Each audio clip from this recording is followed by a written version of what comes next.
3. Muy buenas tardes, feliz sábado para mis muy apreciados hermanos a través de las redes sociales, mayormente desde Facebook. Estamos haciendo este live la tarde de hoy sábado, por algunas inquietudes de algunos hermanos que están aquí con nosotros acerca del tema que tuvo nuestro querido pastor Leonardo Robles esta mañana, acerca de quién es el remanente, dónde está el remanente. Y hay algunas preguntas bien interesantes, algunos comentarios que me hicieron vía personalmente y a través de Facebook. Y hubo una pregunta muy inquietante que yo sé que muchos hermanos a veces la tienen ahí, no la quieren hacer como tan claras. Y una de ellas, pastor, es que un hermano me hizo alusión que estaba de acuerdo con nosotros en todo lo que tenía que ver el tema acerca del remanente, acerca de Ezequiel, de los huesos secos, de cómo la condición del pueblo de Dios a nivel mundial, estamos vivos porque respiramos, pero nuestra manera espiritual es totalmente muerta. Secos porque no tenemos nada que dar, cuando la Biblia dice que debe emanar de nosotros aguas como corrientes vivas. Sin embargo, a veces como cristianos lo que emanamos es como unas aguas cenagosas, podridas, llenas de toda cosa maloliente. Los profetas, y la Biblia dice en varias ocasiones que muchos de los profetas sentían como trapo de inmundicia, trapo sucio. Sin embargo, el cristianismo de hoy entiende que hay como un cierto manto de santidad, de que somos pueblo de Dios y que esta es la iglesia que Cristo ha levantado y un sinnúmero de cosas. Como en algunas ocasiones hemos dicho que ser cristiano ahora es como una moda, es como un estatus. Ahora todo el mundo quiere ser cristiano. Tenemos cantantes, reggaetoneros y un sinnúmero de políticos que se dicen ser cristianos, pero en la esencia principal, lo que es el cristianismo, totalmente muertos. Entonces, nos gustaría saber, pastor, un ejemplo, un poquito, una pequeña introducción que usted nos haga acerca de ese tópico, de por qué el mundo cristiano siente que está en su apogeo principal, que está en la vida, que si Cristo viniera ahora mismo, todos nos fuéramos para el cielo, cuando la Sagrada Escritura dice que somos huesos secos. Adelante. Bueno, en consonancia con la presentación que usted ha hecho, muchísimas gracias.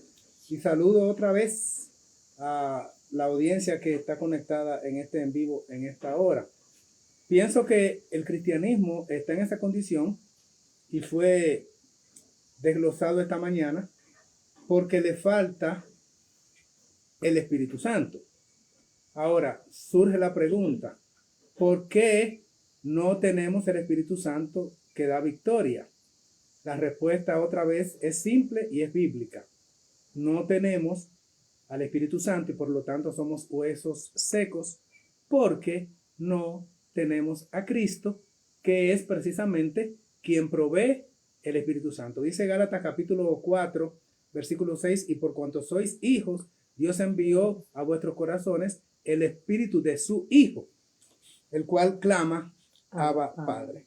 Ahora, yo quisiera también, en ese contexto, leer de la primera carta del apóstol Juan, el capítulo 2, versículos 22 y siguientes.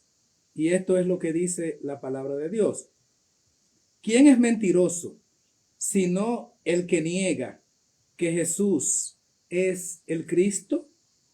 Este es el anticristo, el que niega al Padre y al Hijo.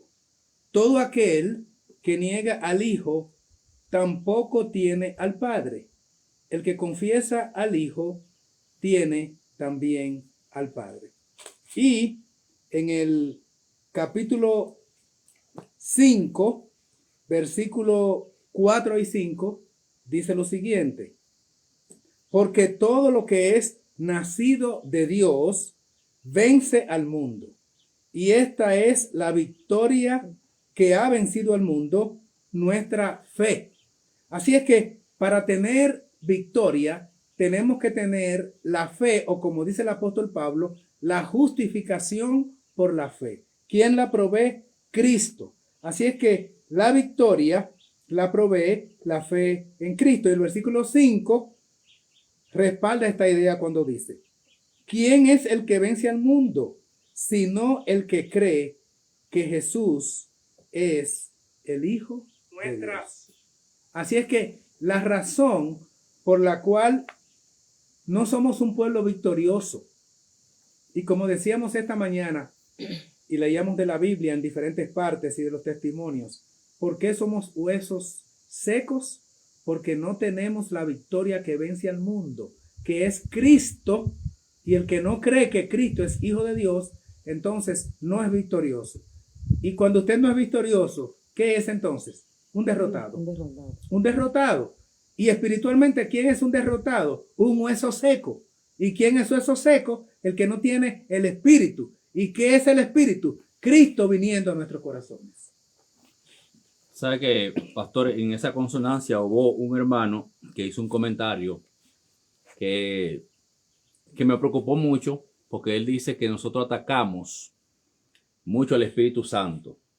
Porque usted sabe que el mundo secular de hoy y lo que ha enseñado corrientemente las iglesias populares es que el Espíritu Santo es un ser independiente del Padre y del Hijo, que es una tercera persona, o como dicen las tendencias populares, que es un tercer Dios. ¿Hay algún versículo bíblico que pueda corroborar que el Espíritu Santo es un tercer Dios excluido del Padre y del Hijo, que hace una obra independiente propia del mismo?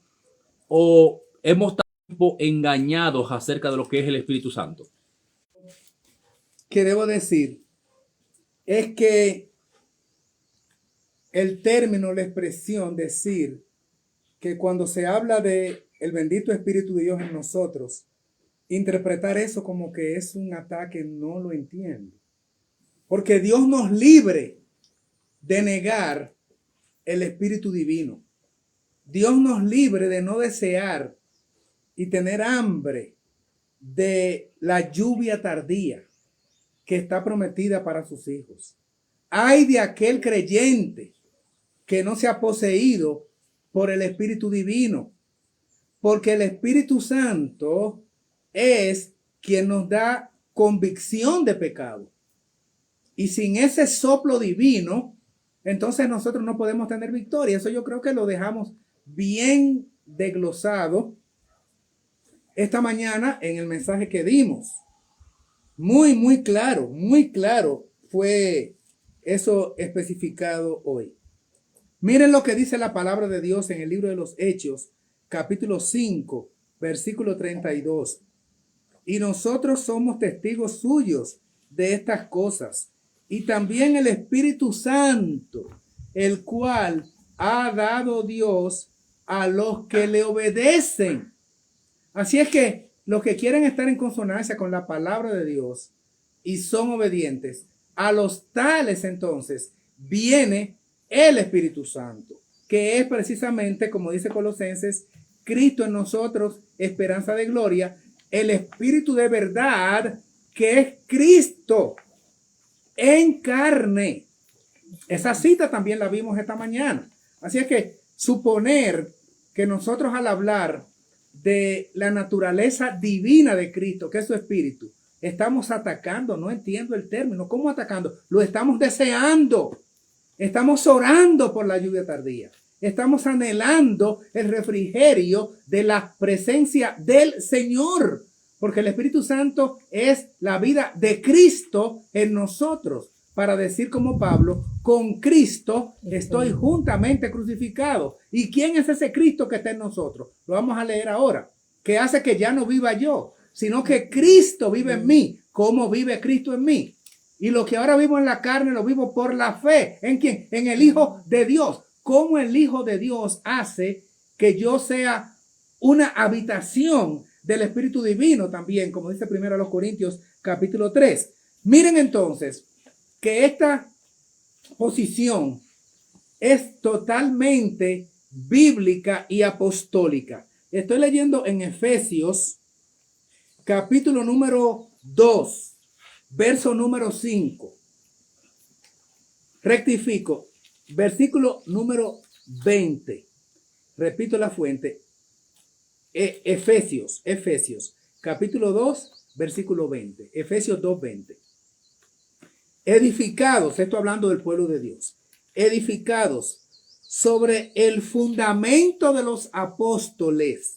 Atención, estamos hablando de cuál es el fundamento de la iglesia, columna y baluarte de la verdad, como dice Pablo en la epístola a Timoteo.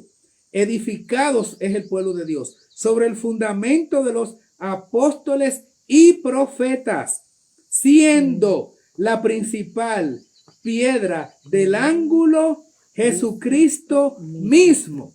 Ahora, cuando la iglesia está edificada sobre el fundamento de Cristo, ¿qué le pasa a esos creyentes?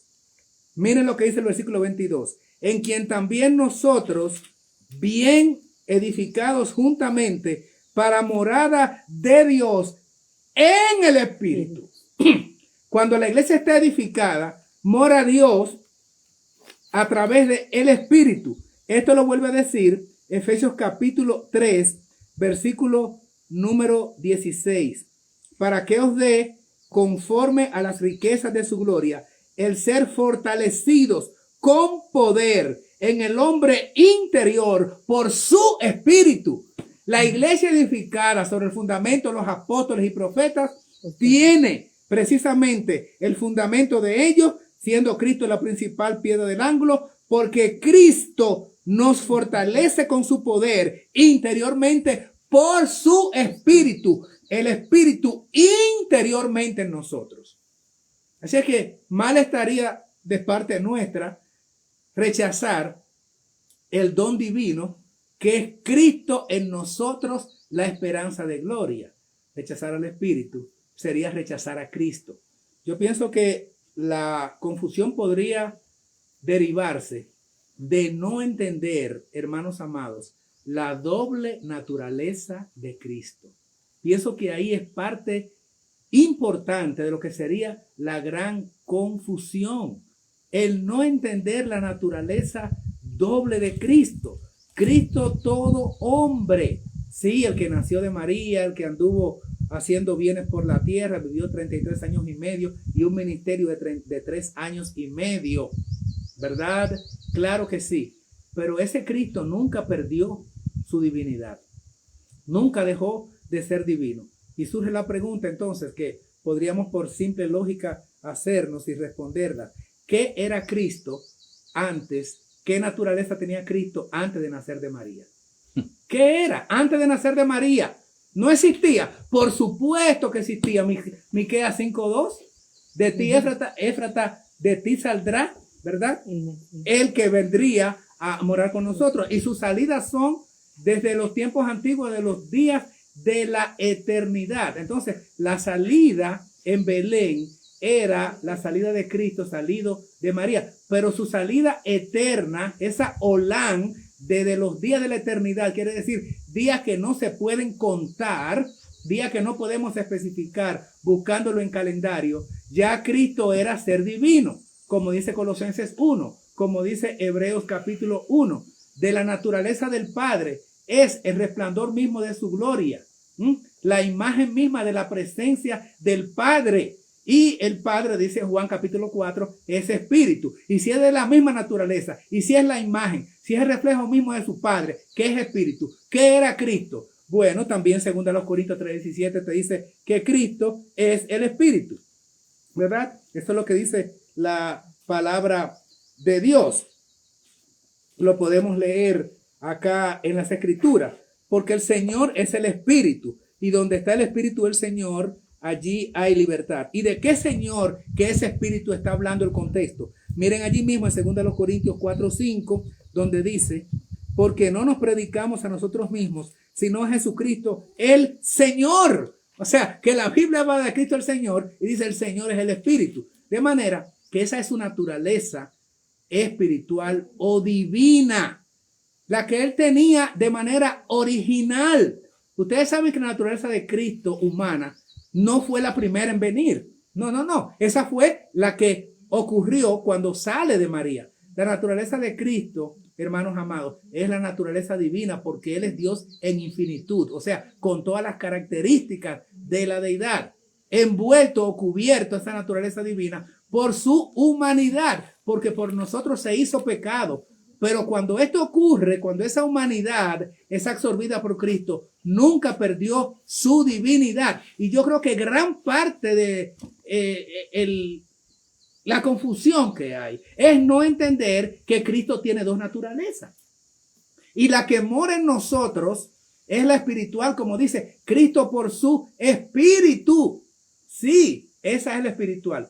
Por eso, Él, como dice la sierva en El Deseado de todas las gentes, como hombre nos defiende en el lugar santísimo, hombre glorificado, por supuesto, y está a la diestra del Dios Padre allá en el trono de Dios. Pero por su espíritu está con su iglesia aquí en la tierra. Por eso dice, estoy con vosotros y estaré en vosotros. Ahora físicamente cuando lo dijo, estoy con vosotros, le dijo a los discípulos, estoy con vosotros. ¿Y cuándo estaría en ellos? Cuando viniera la promesa del Espíritu Santo y vendremos y haremos morada en ustedes. Por eso no os dejaré huérfanos, porque yo mismo vendré. ¿Y qué dice también Mateo capítulo 28, versículo 20? Y aquí yo estoy con vosotros todos los días hasta el fin del mundo. Está interesante, pastor. Hay una pregunta aquí en el público de una hermana que está un poco preocupada con una situación. ¿Cuál es la pregunta, sierva? Yo creo que ya el pastor la contestó. Esa fue la primera. ¿Por qué no tenemos el Espíritu Santo? Porque negamos a quien da el Espíritu Santo o quien es de manera espiritual el Espíritu Santo. Estamos como huesos secos, aunque digamos que somos cristianos y adoramos y los sábados, porque es que estamos negando a Cristo, el Hijo de Dios, que es que da victoria. Y esa victoria implica dar su espíritu para que no seamos huesos secos. No sé si están mirando la vinculación. Al no aceptar que Cristo con su espíritu viene a darnos vitalidad y ese aliento de vida, al negar eso, sencillamente estamos desprovistos y carecemos del poder para vencer. Por eso la victoria que vence al mundo es nuestra fe. ¿Fe en qué? En creer que Cristo es el Hijo de Dios. Si eso no se cree, entonces sencillamente estamos desprovistos, no tenemos fuerza. Y teóricamente podemos aludir a un cristianismo teórico, mas no práctico. El cristianismo práctico va de fe en fe y venciendo. ¿Por qué no vencemos? Y al contrario, somos derrotados. Porque no tenemos al Espíritu. ¿Y quién es el Espíritu? Cristo viniendo a nosotros en su naturaleza espiritual. Cristo, el Hijo de Dios. Pastor, usted ahorita en el tema de esta mañana hubo una parte bien interesante para mí.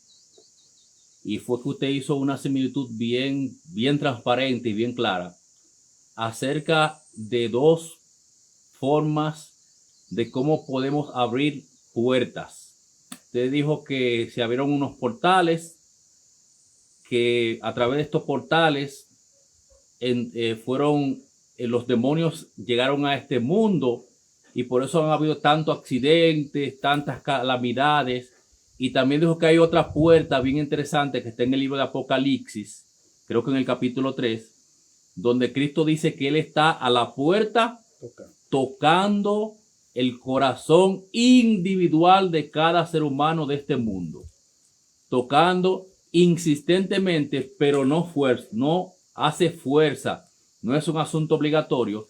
Me gustaría saber cuál es la implicación de una o de la otra. Cuando dejamos que Cristo entre por la fe en el corazón, ¿cuáles son los resultados? Ahora, cuando estas puertas que son abiertas, que fueron abiertas, no tenemos por qué estar escondiendo, fueron abiertas en el Vaticano hace meses atrás, donde ellos están celebrando el jubileo, lo celebran cada 25 años, estuvimos hablando acerca de eso, de cuántos accidentes han pasado.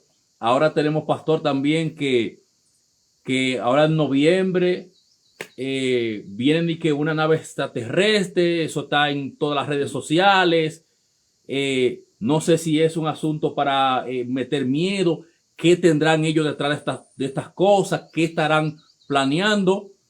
Porque realmente sabemos que estos asuntos de extraterrestres, esto es ciencia ficción provocada por Hollywood y todas estas cosas, pero sí sabemos algo, que hay seres fuera de este planeta que son los santos ángeles y Jesucristo y el Dios eterno y los ángeles malvados que fueron expulsados del cielo. Entonces, ¿qué implican estas dos puertas? Una, abrirle la puerta del corazón a Cristo, y la otra, los portales que fueron abiertos para que los demonios entren y hagan siendo desastre en este mundo, de los cuales estamos mirando, que son cosas que nunca han pasado en este planeta. Ustedes me están haciendo preguntas y yo quiero hacerles una pregunta fácil. ¿Cuándo por primera vez la humanidad le abrió los portales al diablo? ¿Cuándo? A la entrada del pecado en el mundo. Cuando Eva permitió conversar con la serpiente, que era Satanás, ahí abrió las puertas. Fue la primera vez que la humanidad abre las puertas. La primera vez. Satanás desde entonces asumió que él era el controlador de este mundo. Por eso dice 1 de Juan 5:19 que el mundo entero está bajo el control del maligno. Y Apocalipsis capítulo 12, verso 9, dice: fue lanzado aquel dragón, la serpiente antigua llamada Diablo y Satanás, el cual engaña a todo el mundo, fue arrojado a la tierra.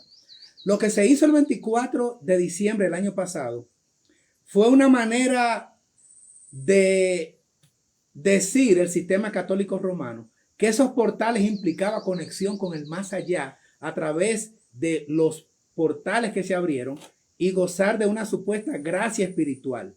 Pero nosotros sabemos que un pueblo en desobediencia, que precisamente tiene rituales espiritistas, cuando dice Padre, danos tu espíritu, el que viene es otro espíritu. Entonces, en consonancia con la declaración de los espiritistas de que este año se abrirían portales y justamente comenzaría la externalización de la jerarquía, o sea que los demonios serían más presentes que nunca, porque entendían que ya el planeta estaba maduro, y leímos esa cita cuando tuvimos aquel tema aquella vez de los alienígenas al ataque. Entonces, realmente el diablo, que hace rato que está en el mundo, se siente bienvenido ahora. Y esa simbología de abrir los portales implica que el que ya estaba, ahora se le entrega prácticamente de una manera abierta por la religión oficial, portales a través de los cuales entonces él hace que la humanidad entre a otra dimensión parecida a la que él quiso que entrara Eva cuando dijo: si tú desobedeces y comes del árbol del fruto prohibido, entonces llegarás a una dimensión superior. ¿Cuál sería esa dimensión? Bueno, que vas a conocer el bien y el mal. Bueno, que vas a ser como Dios. Bueno, que no vas a morir. Entonces, ese triple engaño diabólico está ahora ratificado con una externalización de una religión espiritista con ropaje de cristianismo. Porque es una religión espiritista, la que invoca precisamente a los demonios a través de rezos, de la inmortalidad del alma, del falso día de reposo, que es la adoración al sol.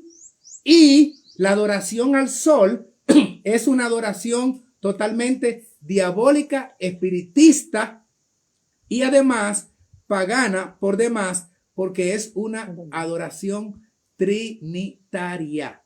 Porque ese sol invictus, también de alguna forma entronizado por Constantino en el año 321 y ratificado también con el sistema trinitario en el 325 en el concilio de Nicea, pero en el 321, el 7 de marzo, la primera ley dominical.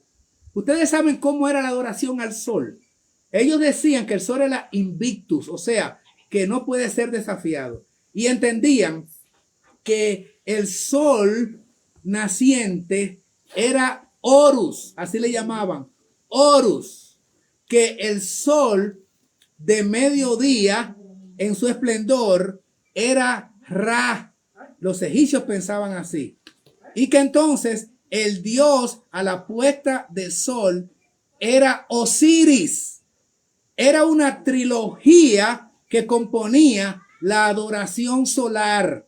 No sé si tengo que repetir en 30 segundos ese concepto para que me agarren bien. Adorar al sol por los paganos, adorar al sol por los egipcios, por los fenicios y por los babilónicos, adorar al sol era una adoración trinitaria, porque ese sol tenía tres fases. El sol cuando nace se llamaba Horus, el sol naciente en el este. Vayan contando. Horus cuando el sol nace. A mediodía cuando el sol está en su esplendor, era el sol, el mismo sol, pero llamado Ra.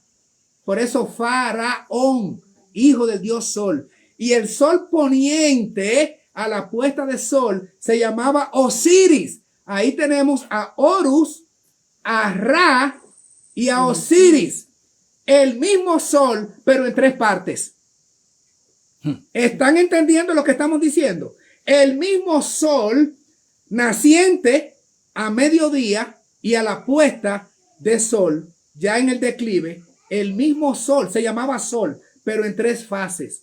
Desde entonces, todos los pueblos paganos, los fenicios, los asirios, los caldeos, los babilónicos, los egipcios, los medos y los persas, los griegos, los romanos en su sistema pagano y los romanos convertidos al catolicismo, pseudo cristianismo, hasta el mundo de hoy, pasando por el protestantismo en su esfera de seguidores de la Biblia, pero siguiendo los postulados del papado, siempre desde entonces han sido trinitarios, con excepción de remanente que en cada tiempo, en cada generación, en cada etapa, en cada dispensación, Dios ha tenido.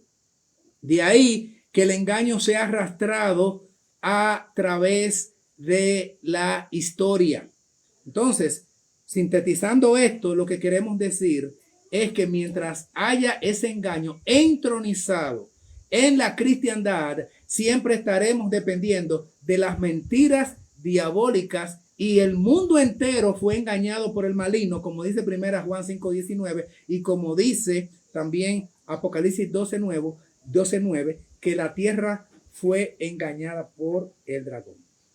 No sé si contesto la pregunta, usted quiere que la sinteticemos un poquito más en este punto. La pregunta ahí está bien contestada, porque usted está aclarando que esta puerta fue abierta en el Génesis con el pecado, a través de todas las edades. Ah, bueno, me faltó la parte de la puerta abierta que no queremos abrir. Ok. Sí, retomamos ahí entonces. Resulta que también el enemigo es un artífice de la imitación.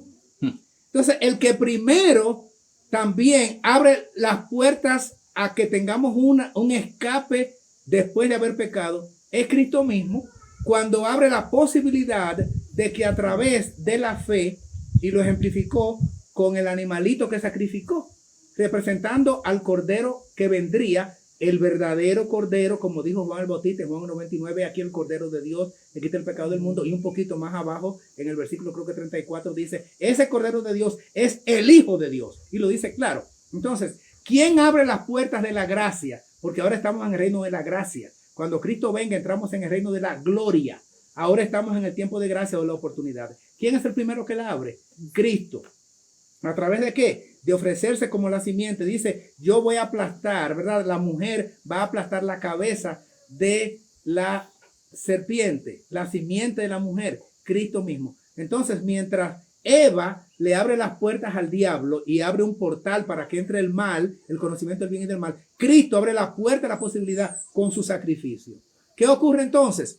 Que Cristo ha seguido llamando también para que entremos por esa puerta. ¿Acaso nos dijo el mismo Cristo, yo soy la puerta y llamo? El que entra a mí, mis ovejas oyen mi voz y entran. obedeciendo mi llamado, porque yo soy la puerta, dijo Cristo. Y también dijo, entrar por la puerta estrecha, que implica sacrificio, entendiendo que era el camino también al cual estábamos llamados los cristianos. Así es que, independientemente de que el diablo entienda que este mundo es de él y que entra a sus portales, y más cuando los hombres se los abren, dicen, por aquí viene una bendición espiritual para trascender a lo inmanente y entrar entonces en una atmósfera de lo desconocido. Y el misterio de Babilonia, porque las cosas del diablo son con misterio. Esoterismo quiere decir el mundo de lo oculto, el mundo de lo desconocido. Pero de Cristo es diáfano, es claro, es sencillamente simple y fácil. Cristo dice, yo soy la puerta y también yo soy el buen pastor. Y a través de todas las edades ha estado llamando. Y en la etapa final de la historia hace un llamado directo. ¿Y qué dice? En el versículo 19, yo reprendo y castigo a todos los que amo. Sé pues celoso y arrepiéntete.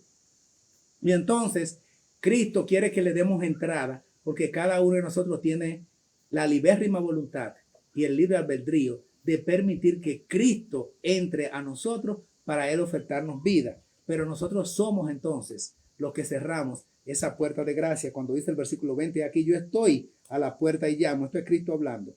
Si alguno oye mi voz y abre la puerta, entraré a él y cenaré con él y él conmigo. Entonces, nosotros, los creyentes de la última etapa, recibimos este mensaje, porque esto es parte del mensaje de la Odisea, que la Biblia registra como la séptima iglesia. Y se le dice, abre la puerta para que Cristo entre. Entonces, así como las iglesias populares le están abriendo los portales al enemigo, nosotros también debiéramos abrirle la puerta a este huésped mercader celestial que está tocando para comulgar con nosotros.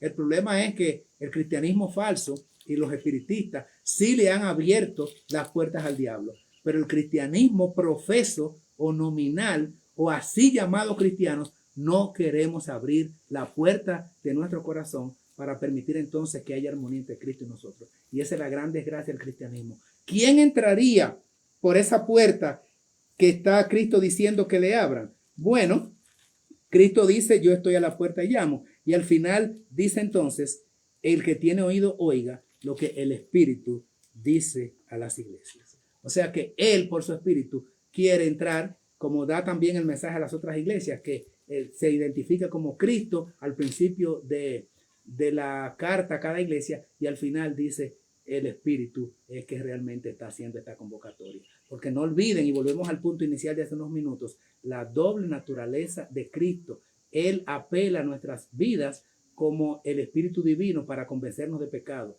pero Cristo también funciona para defendernos, para expiar nuestros pecados en su otra naturaleza que solamente Él posee. Nadie, ningún ser del planeta o del universo, oigan lo que estoy diciendo, porque la Biblia así lo refiere, ningún otro ser tiene doble naturaleza. Y el Padre, no la tiene. El Padre es solo espiritual. Es el único ser del universo. Es espíritu el Padre. Es espíritu. Pero el que es espíritu y es carne es precisamente Cristo, que por cierto se hizo carne y vino en naturaleza humana a morar en la carne, a morar entre nosotros. Y es precisamente eso lo que va a determinar que haya victoria o fracaso. Que permitamos abrirle la puerta a Cristo para que Él venga a comulgar con nosotros. Está interesante, pastor, las respuestas acerca de todas las preguntas hechas en esta tarde, de las portales, de cómo Cristo mora en nosotros en el corazón. Y es interesante, mis hermanos, que en este mundo lleno de dolor, lleno de sufrimiento, todavía estemos cerrándole las puertas a Cristo, cerrándole el único medio por el cual Él tiene morada en nosotros. La Biblia lo llama corazón, en otra ocasión le dice la mente. Es aquí donde Cristo quiere morar, donde están los pensamientos, donde está la voluntad, porque Él necesita hacer morada con nosotros. Y me entristece, pastor, que no sé cómo nosotros a veces, porque me voy a incluir, porque no estoy fuera de este mundo, vemos los acontecimientos. Me impactó este terremoto de 8.1 8.5, 8.8. 8.8, que estuvo cerca de Rusia, y le doy gracias a Dios que él pudo retener los vientos, y este terremoto no fue en tierra, sino fue en el epicentro, fue en la mar profunda. Yo entiendo que el Señor está haciendo un llamado, pastor. Sí. Está dando advertencias. Miren, en nuestro propio país, República Dominicana, cuántos accidentes, cuántas cosas han pasado, inundaciones, pastor, donde quiera en el mundo entero, en China, aquí, allá, un calor tremendo, sofocante. Nosotros estamos por aquí donde es fresco, pero hasta aquí se siente también el calor. Y yo entiendo, pastor, que estos son indicios del fin del tiempo.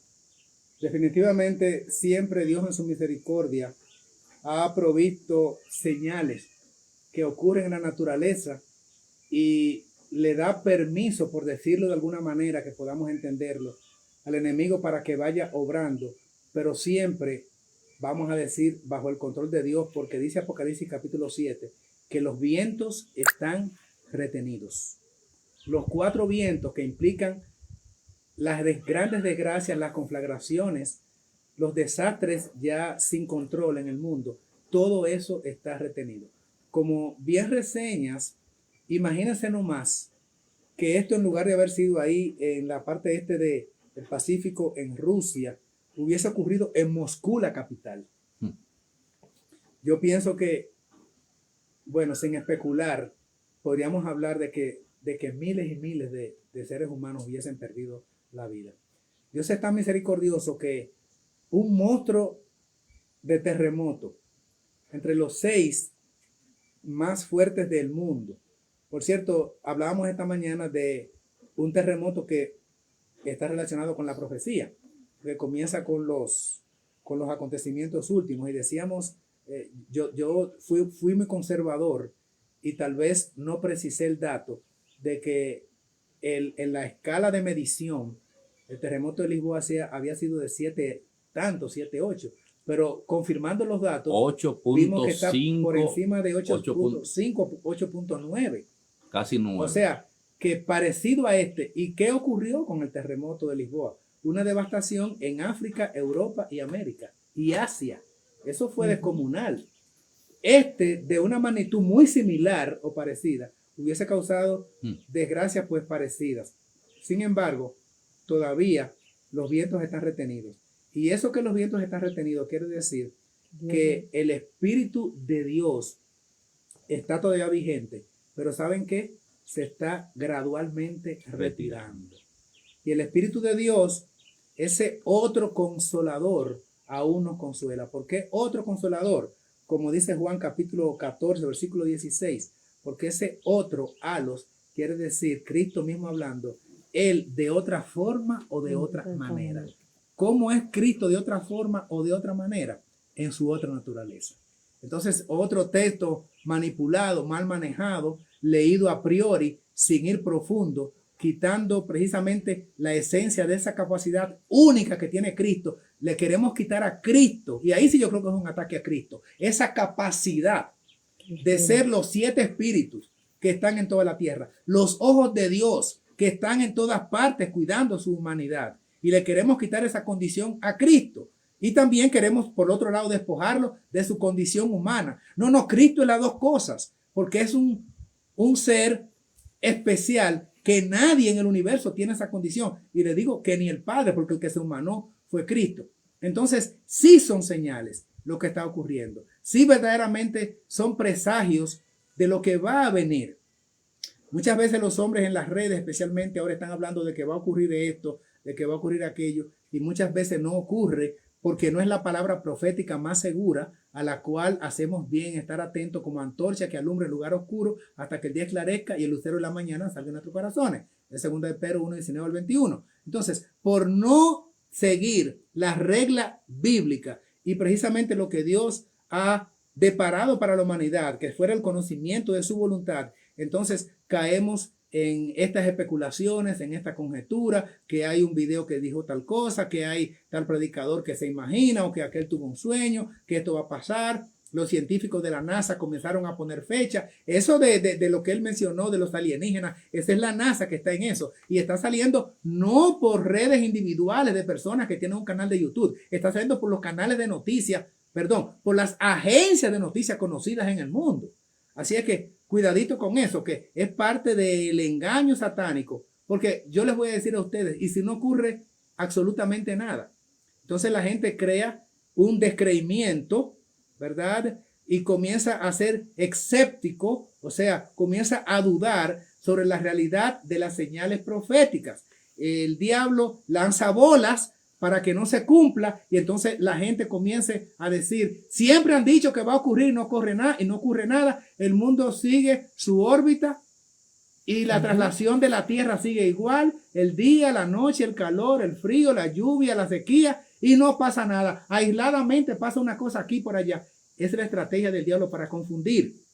¿Qué quiere el enemigo? Que se nos acabe como humanidad el tiempo de gracia, como les pasó a los antediluvianos, que fueron provistos por 120 años de tiempo de gracia. Y entonces, como no ocurría nada en esos 120 años, salvo que ya en los últimos días comenzaron a entrar los animales, y ni siquiera eso le dieron importancia, entonces cuando vino el diluvio, dice que los arrastró a todos y no entendieron hasta que llegó ese punto. El enemigo trabaja con la misma estrategia a través de los tiempos. A veces lanza noticias falsas, no ocurre y la gente cae en un descreimiento de la palabra profética. Pero lo que falló no fue la palabra escrita, no fue la profecía, no fue la palabra escritural inspirada. Lo que fallaron fueron esos agoreros que comienzan a dar fecha, que comienzan a decir que esto va a ocurrir, entran en un sensacionalismo fanático y entonces la palabra profética más segura no le hacemos caso, entonces la descartamos. Cuando realmente debiéramos ir a la palabra y ver la sucesión de acontecimientos que se han dado en la historia. Y así como se cumplió lo del pasado, ciertísimamente ocurrirá también lo que está predicho, que aún falta por cumplirse. Así es que son señales a las cuales debemos estar atentos. ¿Y qué nos dice el mismo Señor Jesús en Mateo 24? Cuando estas cosas comenzaren a suceder, erguíos y levantad vuestras cabezas, porque vuestra redención está cerca. Y en el mismo capítulo dice, está cerca aún a las puertas. A las puertas. Muchas gracias, pastor, por la intervención que nuestro Dios, a través de su Espíritu, pudo manifestar por su palabra.